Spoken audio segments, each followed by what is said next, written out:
Samantala, pinalalakas naman ng Dagupan City ang serbisyong pangkalusugan sa pagpapasinaya ng bagong gawang City Health Office Clinical Laboratory kahapon December 11.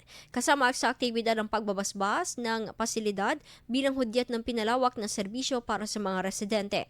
Ayon sa City Health Office, layo ng bagong laboratorio na mapahusay ang access sa dekalidad na diagnostic services lalo na para sa mga pamilyang kapos sa buhay. Kabilang sa mga serbisyong patuloy na ibinibigay ng libre ang X-ray, ultrasound, 2D echo, ECG at mammogram na nakatutulong sa maagap na pagtukoy ng sakit at pagliligtas ng buhay.